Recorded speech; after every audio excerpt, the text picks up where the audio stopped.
안녕하십니까. 네, 평화로운 만덕살이 저희들이 8월은 너무 무더위라서 찍지를 못했습니다. 선선한 가을이 되어서 박 선생하고 다시 9월 촬영을 시작하게 됐습니다. 박 선생님 잘 지냈습니까? 잘 지냈습니다, 교수님. 카메라 보시는 분은 보시겠지만 요즘 좀 박 선생이 약간 야위었습니다.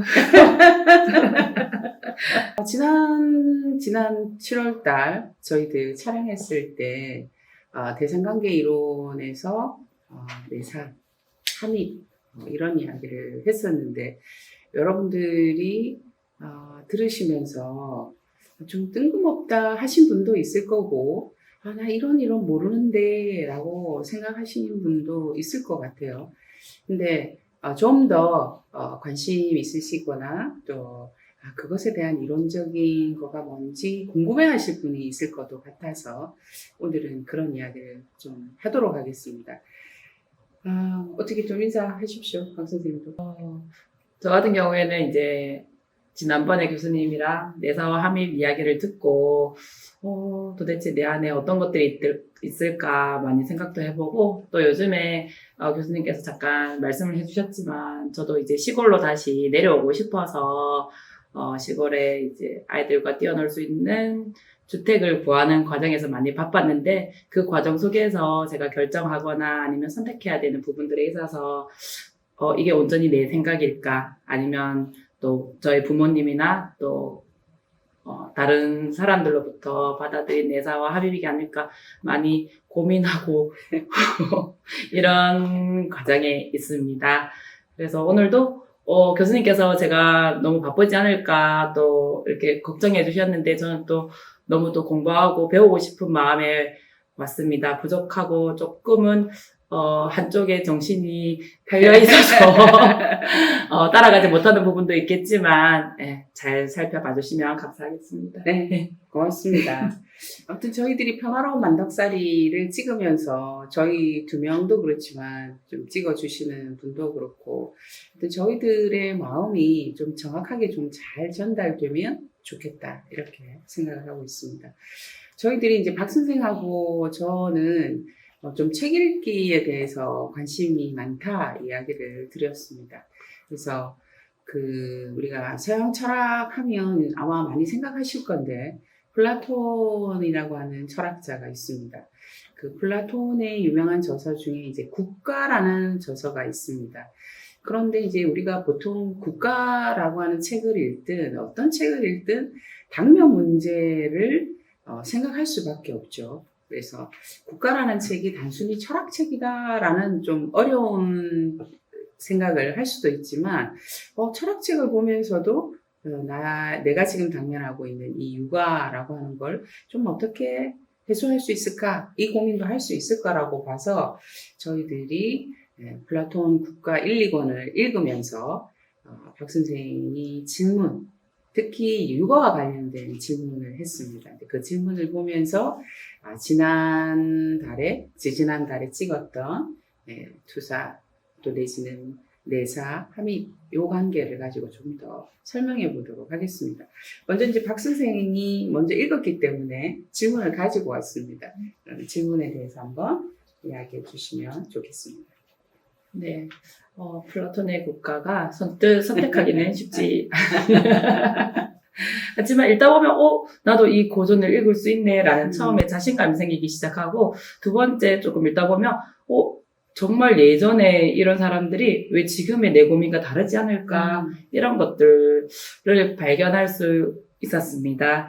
그래서 저 읽다 보니까 첫 번째, 트리시마코스라는 사람이 나오는데, 이 사람이 지금의 저희가 생각하고 있는 정의와 대변하고 있지 않을까 보이는 현상들에 대해서 조금 더 우리한테 조금 더 공감이 되지 않았나 이런 생각을 하면서 저도 읽었는데 이 사람이 이렇게 말을 하거든요. 정의는 강자한테 유익한 것이다 라고 얘기하면서 정의는 고매한 선이라고 부르며 불의는 융통성이라고 부르겠다라고 이야기를 하더라고요. 그 순간 이제 융통성이라는 말에 대해서 제가 하고 생각이 들더라고요. 보통 융통성이라고 하면 좀 편한 거, 좋은 거 라고 생각했는데 트리시모커스가 융통성이라고 말하니까 내가 그동안 융통성을 조금 잘못 생각했나? 라는 의문이 그때부터 이제 들기 시작했습니다. 그래서 뭐 두루두루 편한 게 아닌가 이런 생각도 했고 좀 법원 오기더라도 서로가 편한 것, 또 굳이 잘못을 취해내지 않아도 감춰도 되는 것, 이런 식으로 제가 그동안 생각했나 이런 여러 가지 생각을 들면서 우리가 아이들한테도 보통 이렇게 융통성이라는 말에 대해서 많이 하는데 너는 좀 융통성이 없어. 융통성을 좀 가져야 되지 않나? 이런 이야기를 하면서 나는 아이들에게 융통성에 대한 개념을 어떻게 가지고 있는지 궁금했고, 또 부모로서 아이들이 좀 융통성 있게 자라나기 위해서는 어떻게 하면 좋을까라는 고민이 들기 시작했습니다. 네, 좋습니다. 국가라는 책을 읽으면 보통 이제 철학서적이라고 생각을 하고, 철학과 관련된 이제 정보, 또 내지는 철학적 이론을 이해하는 것, 이렇게 이해를 합니다. 근데 이제 우리가 아까 조금 전에도 말씀드렸듯이 철학에 대한 지식을 결국은 나의 삶에 응용되는 것, 나의 삶의 문제를 좀 해결하고자 하는 욕구는 아주 자연스러운 것 같습니다.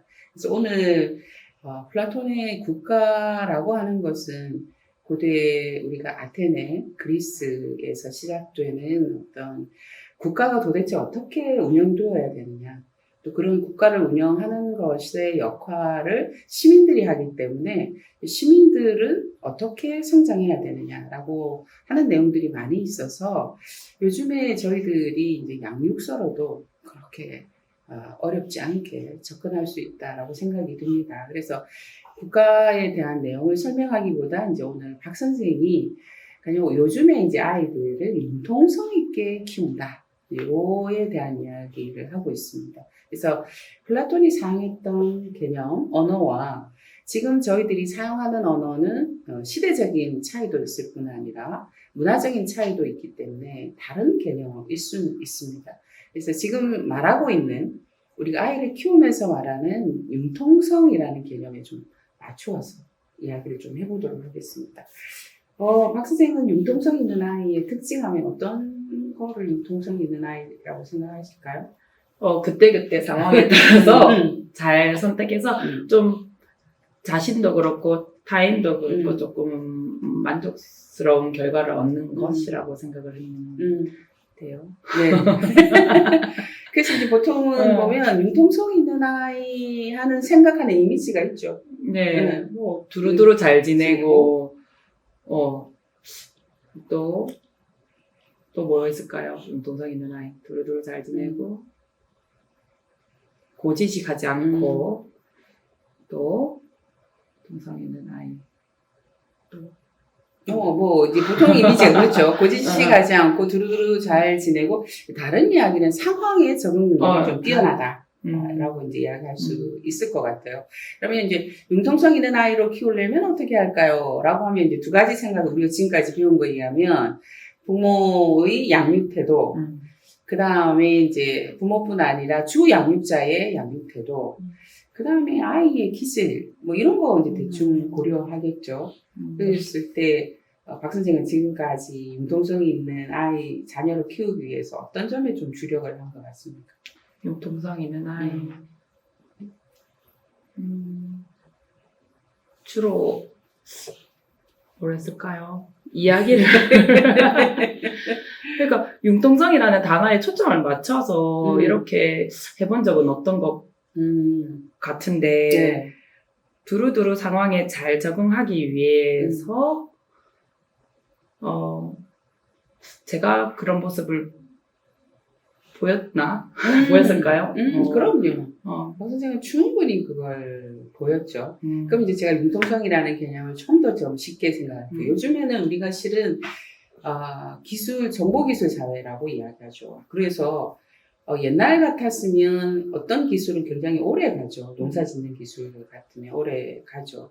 근데 요즘에는 하루가 다르게 변하지 않습니까? 뭐 스마트폰 하나라도 기술이 너무 이제 빠르니까 그 기술에 적응하기 위해서는 난 정말 그 스마트폰 사용하지 못해. 그래서 난 사용할 수 없어 라고 하면 융통성이 있습니까? 없습니까? 없죠. 없죠. 그래서 이제 요즘에는 진짜 융통성이 중요하다.